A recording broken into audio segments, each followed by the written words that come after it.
만일 오늘 여러분의 영적 상태가 어떤지 한번 생각해 보셨나요? 우리가 교회 나올 때 보면 그래도 남들이 보니까 머리 손질도 하고 세수도 하고 옷도 좀 차림새 있게 나오지 않습니까? 왜 그럴까요? 뭐 집에 혼자 있으면 그렇게 있을 사람 어디 있겠습니까? 남이 보니까 그렇게 단정을 하고 나옵니다. 근데 여러분 마음의 상태는 어떠세요?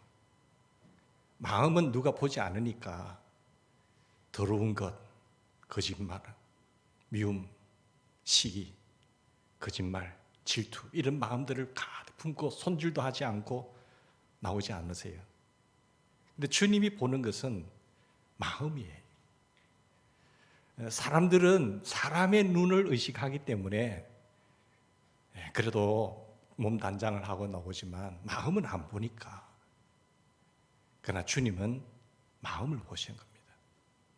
마음에 합한 자가 되기를 원하셔야 돼요. 그래서 여러분 마음에 절대로 마음이 빼앗기지 않기를 바랍니다. 이 마음에 사탄이 좌정하지 않고 나를 마음껏 움직이지 않도록 주님께 복종하고 주님을 왕되심으로 주님으로 진정 모시는 귀한 분들 되기를 바랍니다. 만약에 영적 우리가 육신의 상태에 있어서 건강검진을 받았을 때에 좀 안 좋다고 의심이 되면 더 정밀한 검사를 받지 않습니까? CT라든지 MRI라든지 차중해서 만약에 암이라고 판정되면 어떻게 하시겠어요? 놀라지 않으세요? 암은요, 물론 고칠 수 있는 것도 있고 고치지 못하는 것도 있는데 또 치료가 고친다 하더라도 치료하는 과정이 굉장히 고통스럽습니다. 암으로 인해서 치료받는 사람들 보면 항암 치료라든지 보면 너무너무 힘들어요. 그러다가 온갖 돈을 다 부어서 넣습니다. 그리고 고치면 다행이지만 또 못 고치면 죽습니다. 그만큼 무서운 것이 암입니다. 그런데 영적인 진단을 우리가 말씀에 어떤 하나님의 말씀에 의해서 진단을 했는데 그 결과가 암과 같은 그런 진단이 나왔다 하면 어떻겠어요? 그게 육신의 암과 같은 것이 율법주의입니다. 율법주의 신앙은 무서운 거예요. 오늘 좀 무서운 이야기를 좀 하고 싶습니다. 여러분 성경의 가장 뼈대가 되는 것이 로마서거든요. 로마서를 천독하신 분도 있더라고요. 여러분 로마서를 읽어나가기는 쉽지는 않지만 제가 설교를 할 때에 잘 읽어보세요. 몇 번이라도 읽어보세요. 이게 딱 그 자리 잡히면 신앙생활이 굉장히 쉽고 은혜스러운 신앙생활이 됩니다. 그렇지 않으면 율법주의 신앙에 빠져서 정말 힘들게 신앙생활을 할 수가 있습니다. 사랑하는 여러분, 예수를 믿는 우리에게 정말 두려운 것이 있는데요. 육체적인 암과 같이 율법주의 신앙이에요. 이 정말 두려워하셔야 됩니다. 여기에 빠지면은 정말 힘들고 치료하는데도 굉장히 고통스럽습니다. 여러분 한국 교회의 문제 또한 어려움 또한 이 바로 율법주의 신앙에 빠진 것이 문제입니다. 율법주의란 한마디로 하나님의 말씀대로 살면 구원받고 하나님의 말씀대로 살지 않으면 하나님의 진노를 받는다라고 하는 신앙이에요. 그럼 복음 신앙은 뭘까요? 복음 신앙은 십자가 복음은 누구든지 예수님을 나의 구주로 영접하기만 하면 내 속에 성령 하나님이 오셔서 성령이 이끌어 가시기 때문에 말씀대로 사라지는 겁니다. 그 말씀을 지킨다는 의미에서 보면은 율법주의 신앙이나 복음 신앙이나 똑같이 느껴지지만은 엄청난 차이가 있습니다. 율법주의 신앙은 내가 하는 것이고 복음 신앙은 내 속에 주님이 오셨기 때문에 그 주인이 성령 하나님이 나를 이끌어가는 거예요. 그래서 그렇게 사라지는 겁니다. 그러니까 얼마나 큰 차이겠습니까? 율법주의 신앙이나 복음 신앙이 엄청난 차이가 있듯이 율법주의 신앙의 핵심 단어가 뭔가 하면 열심과 충성입니다. 여러분 율법주의자들 보세요. 얼마나 열심인지 얼마나 충성스럽게 하는지. 왜냐하면 열심과 충성으로는 여러분 그렇지만 율법 열심히 하고 신앙생활 하지만 이들이 좌절하고 얼굴이 어둡고 힘드는 이유가 뭡니까? 율법 신앙 가지고는 구원을 받을 수가 없습니다. 그러나 복음적인 신앙은요, 핵심적인 단어가 초점이 어디 있는가 하면 감사와 사랑입니다. 나 같은 거 하나님이 사랑해 주시고 불러주신 나를 위해서 십자가 피 흘려 죽으시면 내 죄를 용서해 주셨으니까 그 은혜를 생각하면 감사할 뿐인 거예요. 그 주님을 나의 주님으로 영접하면 이제 주님이 나의 왕 되셔서 사시니까 사랑만 하며 사는 거예요. 이게 큰 차이라는 것입니다. 그러니까 성령께서 내 마음에 오셔서 성령이 하나님 보혜사 성령 도움의 영이 오셔서 우리를 도와주시기 때문에 보호하시고 인도하시기 때문에 말씀대로 사라지는 겁니다. 그러니까 여러분 주인이 있으면 어린아이가 부모님 손잡고 다니면 얼마나 편합니까? 부모님 다 해주시니까. 독립해서 이제 내 마음대로 해보겠습니다 할 때부터 이제 고생의 문이 열리는 것 아니겠습니까? 여러분 어느 쪽인 것 같습니까? 율법주의 신앙에 빠졌습니까? 아니면 복음적인 신앙 안에 거하십니까? 내 영적인 진단을 해보면 여러분 어떤 진단이 내려질 것 같습니까?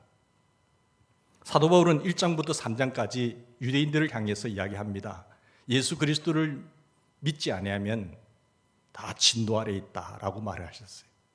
그걸 유대인들 향한 복음 메시지인데 예수 그리스도를 나의 마음의 주로 믿지 아니하고 율법주의 신앙에 빠지면 다 진노 아래 있다. 이방인들뿐만 아니라 마음에 하나님 두기를 싫어하는 그 존재들은 다 지옥 간다. 하나님의 심판 아래 있다라고 이야기하는데 유대인들 너희도 예외가 아니야 라고 말을 한 거예요. 그게 복음 메시지거든요. 1장부터 3장까지. 근데 왜냐하면 유대인들은 이 말을 들었을 때 반발을 할 수밖에 없죠. 왜냐하면 유대인들은 우리는 율법 받은 사람들이다. 우리는 하나님 특별히 사랑받은 사람들이다. 그리고 당연히 구원받을 것이라는 그런 확신과 자부심을 갖고 있는 사람들이에요. 그렇다고 한다면 사도 바울은 왜 유대인들도 하나님의 진노 아래 있다라고 이야기를 하고 있을까요? 유대인들이 하나님의 율법을 가지고 있었지만은 율법주의에 빠져 있기 때문에라고 이야기를 합니다. 무서운 거죠. 율법주의에 빠진다는 것은 이처럼 두려운 일입니다. 예수를 믿는 것이 복음인 것은 뭡니까? 왜 복음입니까? 내가 진노 아래 있던 우리가 예수님으로 말미암아 자유했습니까? 그래서 복음인 거죠. 그래서 우리는 율법주의에서 해방된 사람입니다. 내가 뭐 어떻게 해서 지켜서 의인이 되는 것이 아니거든요. 그러니까 안타까운 것은 뭔가 하면 예수를 믿고도 여전히 율법주의 아래에 있는 사람들이 많다는 것이 문제예요.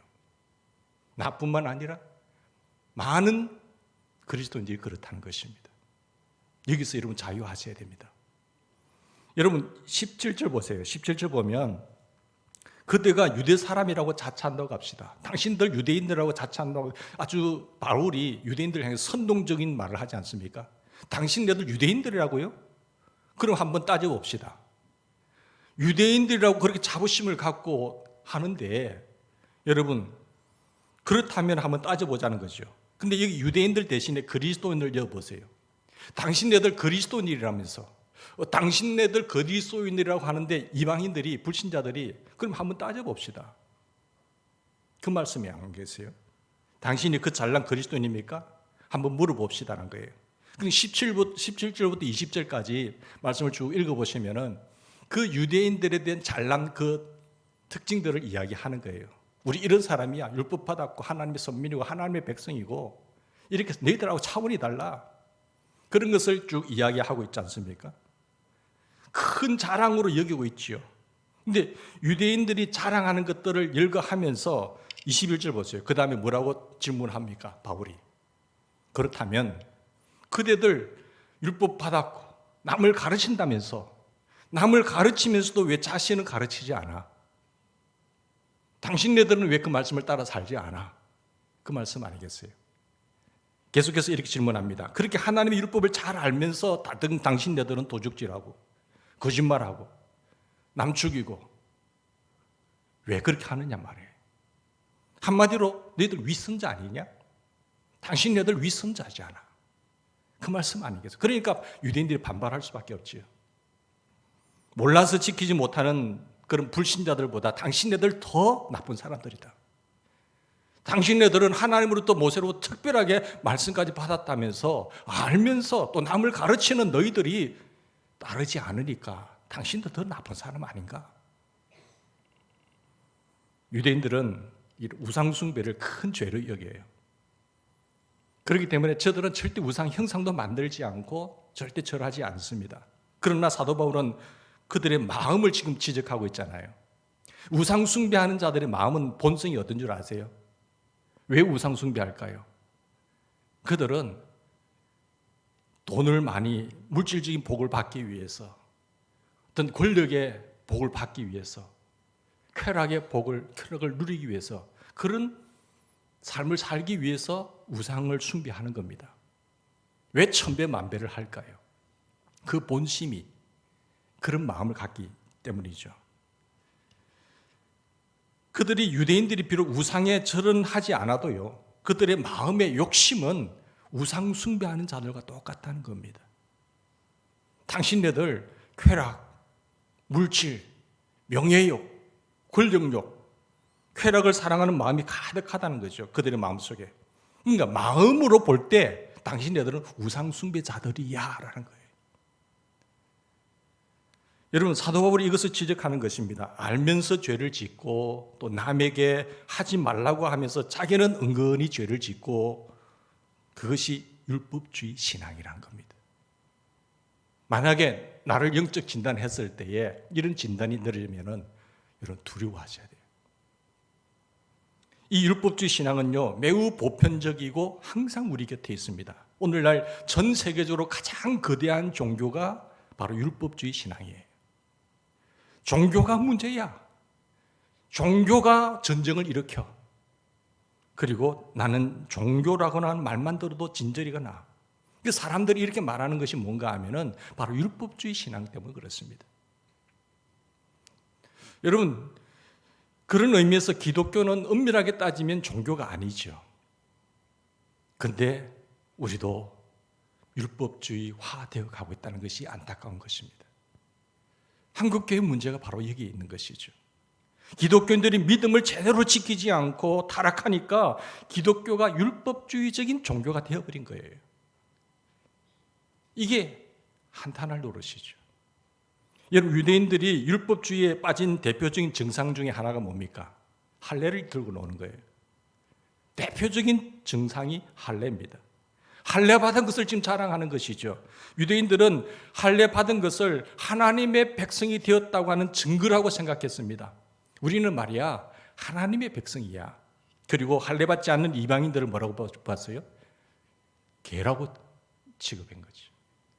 사마리아 지방에 사는 그 이방인들 다 개야. 개 취급한 거지. 그러니까 이방인들이 좋아할 리가 있겠어요? 우리는 말이야 할례 받은 하나님의 선민이란 말이지.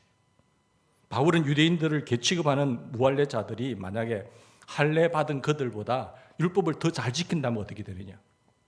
여러분 25절 26절 보십시오. 율법을 지키면 할례를 받는 것이 유익하지만 너희도 율법 받았다고 하면서 율법을 어기면 무할례자들보다 더 나쁜 사람들 아닌가? 할례 받지 않는 이방인들이 할례 받은 자신들보다 율법을 더 잘 지킬 수 있다는 것은 유대인들로서는 상상할 수 없는 충격이거든. 뭐? 할례도 받지 않고 율법을 더 잘 지키면 그 사람 더 할례 받은 사람보다 낫다고? 그렇게 충격을 받고 반발하는 겁니다. 여러분, 할례 받는 것은 그들을 하나님의 백성으로 삼아 주셨다는 증거잖아요. 우리는 하나님의 백성이라는 그런 증거를 가지고 있는데, 여러분 그렇다고 한다면 나 같은 사람을, 우리 민족을 하나님의 백성으로 삼아 주셨으니까 감사할 일만 있죠. 야, 하나님 감사합니다. 그래, 나를 안 시켜주면 누구를 시켜줍니까? 라고 그런 것이 아니라, 하나님 나 부족한데, 그런데 하나님의 은혜로 내가 택함을 받게 되니 감사합니다. 여러분, 할례를 은혜로 생각하면요, 하나님의 백성으로 생각하면요, 감사해야 됩니다. 남을 정죄하고 남을 비판하고 남을 개 취급하면 안 되는 거죠. 근데 유대인들은 그 하나님 은혜에 대해서 감사는커녕 그 자리에서 남을 비판하고 정죄했다는 것이죠. 여러분, 이것을 우리와 비교해 보면 유대인의 할례는 우리 그리스도인들의 세례를 의미합니다. 같은 뿌리를 두고 있습니다. 우리 세례받은 사람들이, 나 세례받았단 말이야. 유대인들 할례받았다라고 하는 것과 똑같은 거예요. 나 세례 받았어. 난 세례 신자라고. 너 세례도 안 받았어? 그러면서 이방인들 무시하는 거죠. 물론 세례는 귀한 겁니다. 꼭 받으셔야 돼요. 미루지 마세요. 하나님의 백성으로 바로 살아가는 건 중요합니다. 그러나 세례 역시 할례와 마찬가지로 자랑하거나 남을 판단하라고 받은 것 아니잖아요. 하나님 고맙습니다. 나 대신 내가 진노 아래 들어가야 될 수밖에 없는 나인데 독생자를 보내셔서 대신 십자가에 피 흘려서 그 피로 내 죄를 용서해 주시고 주님을 나를 구주를 믿게 하시니 감사합니다. 그렇게 나가야 되는데 그렇게 하지 않았다는 거예요. 할례나 세례 모두 하나님의 전적인 은혜의 선물입니다. 따라서 우리는 오직 감사할 뿐입니다. 항상 십자가를 바라볼 때마다 나는 저기에 내가 달려야 하는데 진노 아래 떨어져야 되는데 하나님 나를 그만큼 사랑하셨구나 보면서 늘 감사해야 돼요. 여러분이 신앙이 흔들릴 때마다 십자가를 바라보면서 주님 감사합니다. 사랑으로 살겠습니다라고 다짐을 해야 됩니다.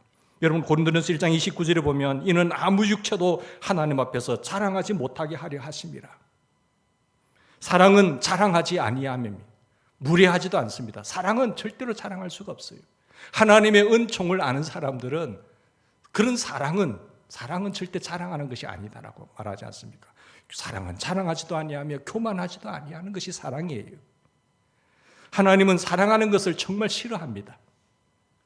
그런데 세례받은 것을 마치 다른 사람들을 판단하는 그런 권세를 받은 것처럼 자랑한다면, 목사가 된 것이, 장로가 된 것이, 권사가 된 것이, 집사가 된 것이 그것이 자랑이라고 한다면, 그리고 그 자리에서 남을 판단하고 정죄한다고 한다면 정말 모르는 사람이에요. 하나님 그런 사람을 싫어해요. 사랑이라고 하는 것은 자랑하지 않습니다. 그렇다고 나 이런 자리에 올랐단 말이야, 내가 열심히 노력 충성해서 봉사해서 나 이런 사람 됐단 말이야, 그렇게 말하는 것이 아니에요. 여러분, 자랑한다면 하나님의 마음을 아프시게 하는 겁니다. 세례는 그런 뜻으로 준 것이 아니지 않습니까? 하나님의 사랑을 받았으니 감사하고 다른 사람을 사랑으로 섬기는 거예요. 이런 분들 볼 때마다 참 감동적이에요. 늘 사랑의 사람으로 사는 것. 여러분, 사람은 타락한 이후에 율법을 온전히 지켜서 구원받을 수가 없습니다. 의인이 될 수가 없습니다. 에덴 동산에서 타락한 이후로 우리는 절대로 마땅히 정죄받아서 지옥의 진노 아래 떨어져야 됩니다. 그리고 우리 스스로 어떤 힘을 내가 노력을 해서 열심을 내어서 의인이 될 수가 없습니다. 그런데 율법주의자들은 율법을 다 지켜서 의롭게 되겠다는 것 아니겠습니까? 그러니까 열심을 내는 거죠. 그런데 열심을 내는데 제대로 되나요? 안 되니까 실망하고 좌절하고 얼굴이 어두운 거예요. 그리고 낙심하게 되지 않습니까?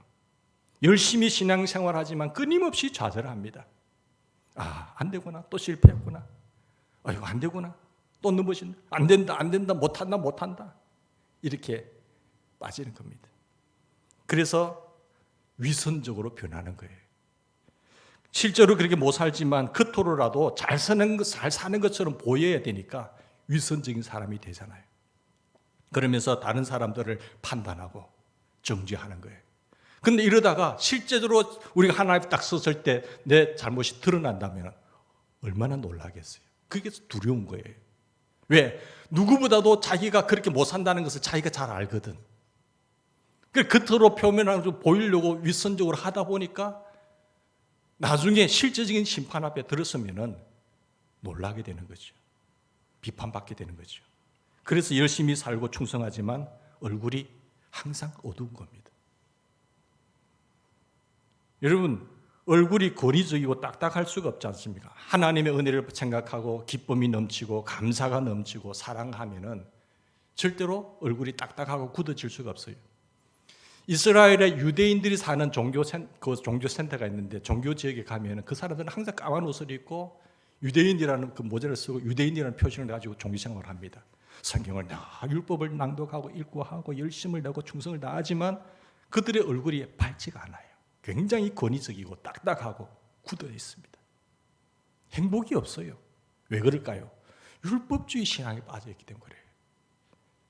율법주의 신앙에 빠진 사람들은 절대로 부드러울 수가 없습니다. 하나님의 은혜를 생각하고 주님의 십자가의 사랑을, 복음적인 신앙을 받아들이면 감사가 넘치는데 그렇지 않다는 거죠.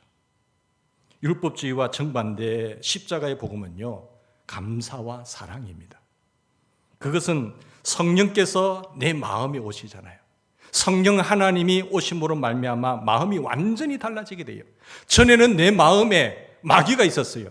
전에는 내 마음에 내가 주인이었어요. 내가 왕이었어요. 내 마음대로 했어요. 그런데 나는 이제 예수님에 대해서, 십자가에 대해서 눈을 뜨고 보니까 주님이 왕이시구나. 주님이 내 마음에 영접된 거예요. 영접하면 내가 하나님의 자녀로서 살게 되고, 나는 죽고 이제는 예수님이 왕 노릇하고 예수님이 왕으로 오셔서 예수님이 주인으로 오셨기 때문에 주님이 왕이시니까 내 마음이 안 바뀔 수가 없잖아요. 주님이 오셨음에도 불구하고 마음이 바뀌지 않는다? 그건 거짓말쟁이입니다. 여전히 내가 주인이 되어 있고 여전히 사탄이 왕노릇하면서 나는 죄의 종노릇하고 사는 거예요. 그래서 마음이 중요한 거예요. 볼지어다 문 밖에 서서 내가 두드리노니 누구든지 내 음성을 듣고 내 마음의 문을 열면 그 길로 들어가지만 우리의 마음을 주님이 마음대로 할 수가 없다는 것이 중요한 거지. 여러분 로마서 2장 29절 보세요. 성령으로 마음에 받는 할례가 참 할례라고 했어요. 참 할례는 너희들 육신으로 할례를 받는다고 하는데 그 할례보다도 표면적 유대인이 아니고 할례는 마음의 할지니. 예수를 믿으면요 우리 마음의 할례를 받습니다. 믿습니까? 네? 내가 어떤 육체적으로 할례를 받지 않는다고 하더라도 유대인들은 그렇게 자랑하는 것이 아니라 내 마음의 할례를 받는 것이죠. 그 말은 성령께서 마음에 임하시고 항상 성령을 의식하면서 사는 거예요. 성령이 오셨다는 것은 주님이 내 마음에 오셨다는 것 아니겠습니까? 마음에 가장 귀한 분이 오셨어요. 내 마음에 이제 주님이 주님으로 오셨고 내 왕으로 임재하셨단 말이에요. 나는 그 십자가 아래에 있는 거예요. 가장 귀한 분이 오셨는데 이 마음을 관리하지 않고 다스리지 않으니까 여전히 마귀가 딱 자정하고 있어서 내가 주인이 되어 있어서 죄의 종노릇 하면서 살아가는 거예요. 여러분 예수님이 마음에 오시면요 나타나는 것이 열매가 뭘까요? 성령의 열매예요. 사람이 바뀌게 돼 있습니다. 깡패가 바뀌어요. 야, 저 사람 왜 저렇게 바뀌었어? 알겠어. 나는 예수라는 사람 잘 모르겠는데 너가 변한 거 보니까 예수가 있는 것 같다라는 거예요. 너 그렇게 수십 년 교회 다니지만 교인으로 소문났는데 하나도 안 바뀌었네. 그런데 어떻게 되겠습니까? 예수님이 임하면 기쁨과 나타나는 것은 감사밖에 없어요. 그리고 사랑의 사람이 되는 거죠. 그리고 부드러운 마음을 가지게 됩니다. 딱딱하고 굳어있고 정죄하고 심판하고 이라는 마음이 아니라 부드러운 마음이 되는 거예요. 온유하고 겸손한 마음이 되는 거예요. 교만하고 정죄하는 그런 마음은 다 이제 가는 거예요. 십자가 아래 다 묻어버린 거지. 여러분 에스겔 36장 26절 보면 또 내가 새 영을 너희 속에 두고 새 마음을 너희에게 주되 너희 육신에서 굳은 마음을 제거하고 부드러운 마음을 줄 것이며 또 내 영을 너희 속에 두어 너희로 내 윤리를 행하게 하리니 너희가 내 규례를 지켜 행할지니라. 그러므로 자신이 율법주의 신앙에 빠졌는지 아닌지 스스로 분별할 수가 있습니다. 내가 율법주의 신앙에 빠졌는지 그렇지 않는지 어떻게 분별합니까? 마음에 성령께서 임하신 것을 느끼는가, 의식하는가, 마음이 부드러운가 하는 것입니다. 내가 여전히 교회 생활하는데도 불구하고 예수님을 내 마음의 구주로 영접했다고 함에도 불구하고 내 마음이 부드러운 마음이 없고 주님이 여전히 계시지 않고 여전히 내 마음대로 내가 왕노릇하고 죄의 종노릇하게 된다면 그 사람은 속이고 있는 사람이에요. 나 자신을 속이고 주님을 속이고 있는 거죠. 마음이 딱딱하게 굳어있고 남을 비판하고 두려움과 염려가 있다고 한다면 뭡니까? 영적 진단에 율법주의에 빠져 있다는 것 아니겠습니까? 그걸 이야기하고 있어요 지금. 여러분 성령께서 마음에 오셨다고 한다면 주변 사람들이 다 알게 되어 있습니다. 예수는 잘 몰라도 네가 네 같은 사람이 바뀐 거 보니까 참 예수님이 계신 것 같네라는 거예요. 주님이 오셨는데 어떤 한 사람만 제가 진방만 간다고 하더라도 그 주변의 집안의 분위기가 달라지잖아요. 사람만 의식한다고 하는데도 여러분 옷차림새가 달라지잖아요. 주님이라고 하면서요. 주님이 왕이라고 하면서요. 그런데 그 주님이 오셨는데 바뀌지 않는다. 그 주님을 의식하지 않는 사람입니다. 주님이 오면요, 기쁨과 감사의 사람이 돼요. 그리고 사랑의 사람이 되는 거예요. 여러분, 할례라는 것은 남자 성기 표피를 잘라내는 것을 이야기합니다. 그런데 아브라함 때부터 이들은 그 의식을 지켰습니다. 예수님 올 때까지 계속해서 그 후손인 유대인들은 모두가 다 할례를 받았습니다.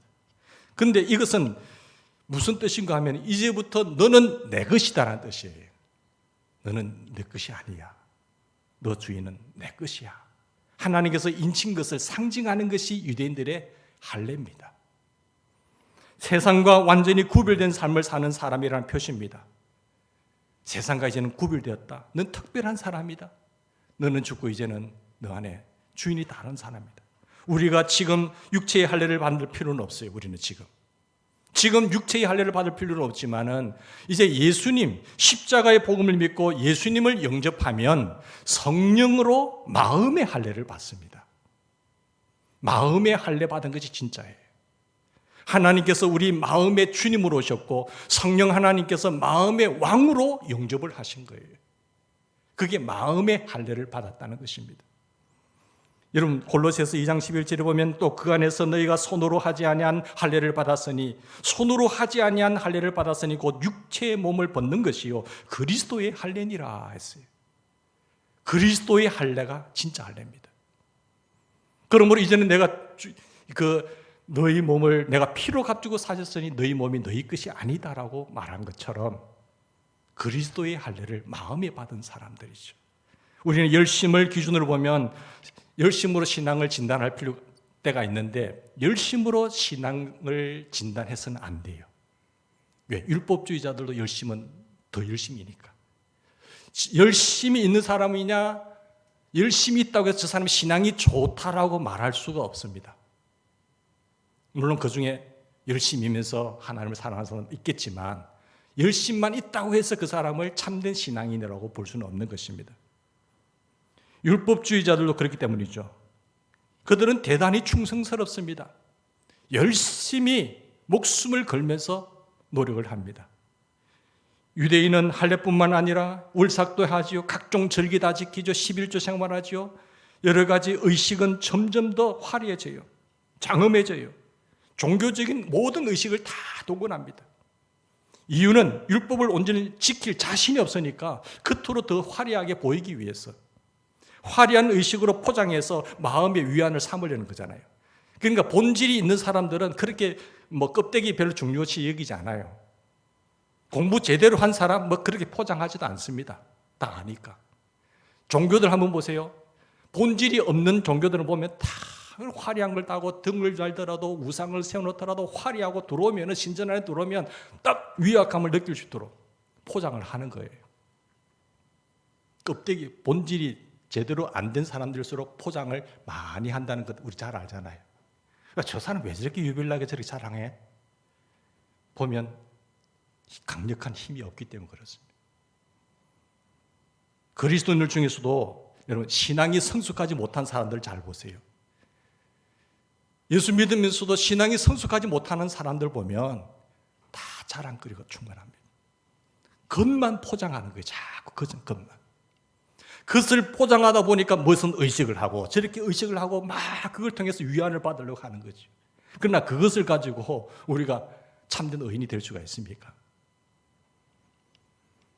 쓸데없는 겉만 포장하다 보니까 그토록 교단 자랑하다. 우리 장자교단이야. 우리 큰 교회에 건물이 있단 말이에요. 우리 교인 수 많아. 우리 목사님 최고야. 건물 자랑하고 교단 자랑하고 우리 은사 받았단 말이에요. 우리 기적이 일어난단 말이야. 쓸데없는 그런 걸 자랑한다는 거지. 왜 그럴까요? 본질이 약하니까 그래요. 그러나 정말 중요한 것은 뭡니까? 믿지 않는 사람들이 자신을 보고 하나님 좋으신 분이라고 말할 수 있습니까? 나 자신 보고 믿지 않는 사람들이 하나님 정말 좋으신 분이네, 하나님 정말 살아계신네 라고 말하십니까?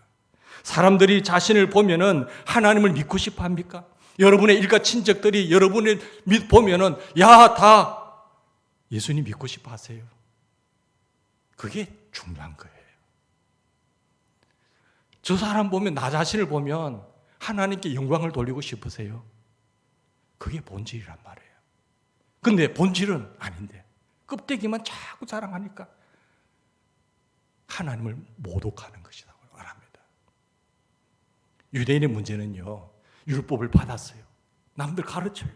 열심히 신앙생활을 한다고 하지만 그들을 보는 이방인들이 뭐라고 하는, 하나님 좋으신지 모르겠다는 거예요. 너는 요랑을 떨고 하는데, 열심히 내는데 하나님 좋은지 모르겠다. 율법주의 신앙은 예외 없이 혐오스럽습니다. 하나님의 영광이 나타나기는커녕 그들을 볼 때 도리어 하나님이 싫어지는 거예요. 교회 가기 싫은 거예요. 교회 예배당 보기 싫은 거예요. 너나 잘 믿으라는 거지. 그게 율법주의 신앙입니다. 여러분, 로마 24절 보십시다. 성경에 기록된 바 너희 때문에 하나님의 이름이 지금 이방 사람들 가운데서 모독을 받는다, 모욕을 당하고 있다는 거예요. 저 교회 보니까 참 좋다, 너 보니까 나 교회 가고 싶다고 해야 되는데 싫어지는 거죠. 그러니까 하나님의 이름이 도리어 나로 말미암아 모독을 받고 있다. 유대인들은 역사적으로 수많은 나라와 사람들로부터 미움을 받았습니다. 사람들은 그들이 믿는 하나님을 싫어했습니다. 물론 신학적인 문제도 있겠지만 사람들이 유대주의자들의 삶이 좋아 보이지 않았기 때문에 그래요. 이방인들을 가리켜 개라고 말하지, 정죄하지, 비판하니까 누가 좋아하겠어요? 여러분, 우리가 그리스도인들이 그런 자리에 있지는 않습니까? 유대인들이 이렇게 된 이유는 율법주의에 빠져있기 때문에 그렇습니다. 한국교회 문제도 여기에 있잖아요. 한국갤럽 조사에 가면 그렇게 30년간 한국인의 종교와 종교의식을 변화를 비교한 그 한국인의 종교 실태 조사를 했는데 결과가 어떻게 되는가 하면 종교 중에 제일 열심히 종교가 기독교라고 해요. 1순위입니다. 기독교인들이 열심히죠. 주일날만 나오겠어요? 불교에서는 만약에 매주 종교인들이 주일날 나와서 일주일에 한 번씩 나와서 온다, 그건 불교에서는 상상할 수도 없는 거예요. 근데 기독교인들은 주일날 나오지, 그것만 나오니까 또 새벽기도도 나오지. 아주 열심인 종교가 기독교 1이에요. 좋죠, 기분. 그런데 종교 선호도 조사에서 보니까 그 열심인 종교 1위인 기독교가 3위예요. 1위가 어떤 종교인 줄 아세요? 불교예요. 놀라지 마세요. 30%예요. 죄송합니다. 25%예요. 천주교는 18%예요. 기독교는 몇 프로인지 아세요? 선호도 조사에서 기독교는 10%밖에 안 됩니다. 10명 중 1명이 정도 돼요. 그게 전도가 되겠어요? 선호도 조사에도 1위가 나와야 되잖아요. 왜 그럴까요? 율법주의에 빠지게 되면 그렇습니다. 사랑하는 여러분, 한국교회가 전형적인 율법주의에 빠졌다는 증거가 이 사실이에요. 율법에서 해방되어 이제는 십자가 복음으로 은혜 생활을 한다는 우리가 유대인처럼 지금 되고 있다는 뜻 아니겠습니까? 본래 기독교는 이렇지 않았습니다. 사도행전을 한번 보세요. 성령이 임하고 성령의 사람이 되고 초대교회가 어떻게 부흥했는지 보세요. 사람들로부터 다 이방인들로부터 칭찬을 들었다고 했잖아요. 그러니까 칭찬을 들으니까 사람들이 전도가 되는 거예요. 나를 보고 예수 그리스도가 영광을 받으시는 거죠. 그리고 그리스도인이라는 자체가 이름 우리가 지었습니까?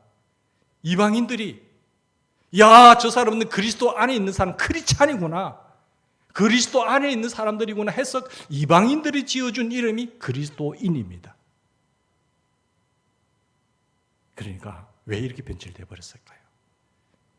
우리가 세월이 흐르면서 율법주의화되었기 때문에 이렇게 된 거죠. 나에게도 기쁨이 없고 얼굴도 흉악하고 부드러운 마음도 사라졌고 열심과 끝에 의식에 매여 있다 보니까 이렇게 빠진 거죠. 사람들이 나를 보고 하나님이 좋다고 느끼는지, 나를 보고 예수를 믿을 마음이 생기는지 한번 정직하게 한번 물어보세요. 이번 설에 식구들 만날 텐데 정직하게 한번 물어보세요. 야, 예수가 좋으냐? 여러분 일가 친척들이 뭐라고 판단하는지 한번 물어보시라니까. 사랑하는 여러분, 한국교회는 지금 심각한 문제에 빠져 있습니다. 예수를 열심히 믿으면 믿을수록, 교회 오래 다닐수록 더 무서운 사람이 되는 거예요. 교회 분위기가 더 무섭습니다. 교회 수십 년 다녔고 오래된 교회일수록 왜 더 딱딱하게 굳어져 있냐 말이죠. 무엇 때문에 그럴까? 예수님 때문에 그럴까? 교인들끼리 서로 비판하고 서로 미워하고, 누가 교인이 내 이야기 알까 봐 두려웠어. 교인들이 두려워서 목사님 다른 사람 말하지 마세요. 비난하고 좀 더 자랑하고 싶고 좀 더 과시하고 싶고 그런 거죠. 자랑할 것은 이방인들에게 뚝뚝뚝 인물이 되셔야 되죠. 우리끼리 뭐 자랑하고 내 이런 사람이라고 해봐야 무슨 소용이 있겠어요. 사회에서는 뛰어나야 되고 하나의 영광을 드러내게 되기를 주의로 축원합니다. 그런데 교회 안에서는 그냥 가만히 계시는 거예요. 사랑은 자랑하지 않습니다. 우리가 예수 믿을 때 마음의 할례를 받은 사람들입니다. 믿습니까? 예수님이 내 마음에 오셨어요. 나는 진노 아래 있는 사람이요, 나는 지옥 갈 수밖에 없는 존재예요. 근데 성령 하나님이 오셨잖아요. 이 은혜를 늘 간직하기를 바랍니다.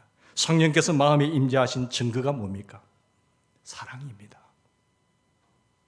우리가 진짜 예수를 잘 믿으면요, 사랑으로 소문납니다.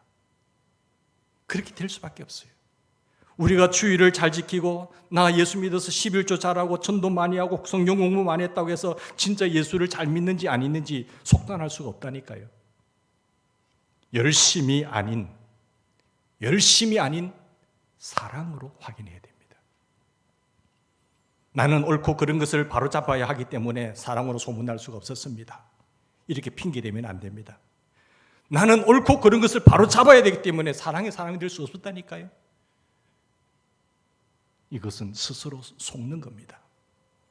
사랑으로 소문나면서도 얼마든지 옳고 그른 것을 바로잡을 수가 있습니다. 그 증거가 십자가잖아요.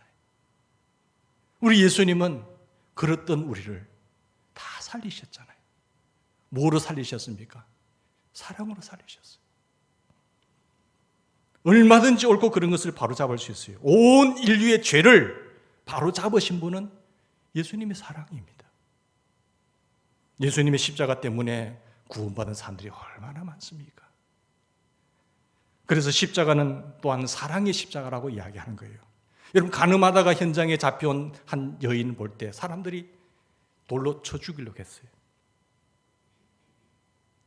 그때 예수님께서 뭐라고 하셨어요? 여러분 가운데 죄 없는 자가 돌로 쳐주세요. 그때 사람들이 돌을 들고 있다가 다 돌을 버리고 갔다고 했어요. 그때 주님께서 뭐라고 말씀하셨냐면 이 여인에게 나도 너를 정죄하지 아니하노니 다시는 죄를 범하지 말라고 했습니다. 다시는 죄를 범하지 마라. 여러분, 옳고 그런 것을 따지고 이분이 나중에 예수님의 신실하게 섬기는 사람으로 바뀌잖아요. 옳고 그름으로 사람이 새로워지는 것이 아니라 사랑하는 마음이 들어가면 사람이 바뀝니다. 만약에 그를 옳고 그름을 따라서 이를 어떻게 처단했다고 한다면 이 사람이 뭐만 있겠어요? 이만 부덕부덕 가라겠죠. 그래, 너희들을 한번 보자. 너희들은 얼마나 잘하는지 한번 보자. 그러나 사랑은 사랑을 바뀌게 만드는 거예요. 새롭게 만드는 거죠. 진정한 사랑만이 죄를 그치게 하는 겁니다. 사람은 어떻게 변합니까? 사람은 오직 내 마음에 오신 성령님으로 인해서 변화됩니다. 여러분, 주님을 어디서 만날 수 있으세요? 내 마음에 계시는 겁니다. 내 마음에 주님 오셨어요. 그 주님과 늘 대화하시고 그 주님을 의식하시고 사시기 바랍니다. 그 사람을 성령으로 할례를 마음에 받았다고 이야기하죠. 여러분, 믿음이 좋아 보여도 가까이 와보면 가시가 있는 사람도 있습니다. 아무리 부들부들한 나무도 사막에 심겨진 나무는 가시가 다 돋쳐 있어요. 생수의 근원이신 예수님을 마음에 모시고 살지 아니하면 가시가 돋쳐 있어요. 말을 해도 가시가 있고 남을 찌르는 거죠.